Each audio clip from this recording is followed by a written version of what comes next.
பிரைஸ்லாட் hi friends, வாங்க friends, இன்றைக்கி சுவையான கோலா மீன் வறுவல் எப்படி செய்யலான்னு பார்க்கலாம். அதற்கு ஒரு மிக்சர் ஜாரில் அரை ஸ்பூன் சீரகம், அரை ஸ்பூன் சோம்பு, அரை ஸ்பூன் மிளகு, 5 பல் பூண்டு, சின்ன துண்டு இஞ்சி, கைப்பிடி அளவு தேங்காய் துருவல், 2 கொத்து கருவேப்பிலையும் சேர்த்து நல்லா நைஸாக அரைச்சி எடுத்துக்கங்க. அதில் 1 ஸ்பூன் குழம்பு மிளகாத்தூள், அரை ஸ்பூன் மஞ்சத்தூள், 1 ஸ்பூன் காரப்பொடி, அதாவது தனி மிளகாத்தூள், அது வந்து காரத்துக்கு ஏற்றா போல் கூட்டியோ குறைச்சியோ எடுத்துக்கங்க. அது கூட பாதி லெமனையும் சேர்த்து புழிஞ்சிக்கங்க.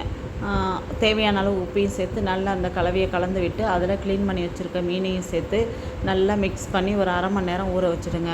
அப்புறம் அடுப்பில் ஒரு பாத்திரத்தை வச்சு, அதாவது நீங்கள் எந்த பாத்திரத்தில் மீன் பொரித்து எடுப்பீங்களோ அதை அடுப்பில் வச்சு நல்லா கல் வந்து ஹீட் ஆன பிறகு தேவையான அளவு எண்ணெய் ஊற்றி மீன் அதில் வச்சு 2 கொத்து கருவேப்பிலையும் சேர்த்துங்க. நல்ல மணமாக இருக்கும். பொன்னிறமாக வந்ததும் திருப்பி போட்டு எடுத்துக்கங்க. அடுப்பை வந்து ஃபுல்லாக வச்சிடக்கூடாது, மீடியமில் வைக்கணும். ஏன்னாக்கா ஃபுல்லாக வச்சிங்கன்னா மீன் வந்து மேலே கருவிடும், உள்ளே வந்து அந்தளவுக்கு நமக்கு வெந்திருக்காது. அதனால் மீடியமில் வச்சு திருப்பி மீனை திருப்பி போட்டு எடுத்திங்கனாக்கா சுவையான கோலா மீன் வறுவல் ரெடிங்க. நீங்களும் ட்ரை பண்ணி பாருங்கள் ஃப்ரெண்ட்ஸ். Thank you friends.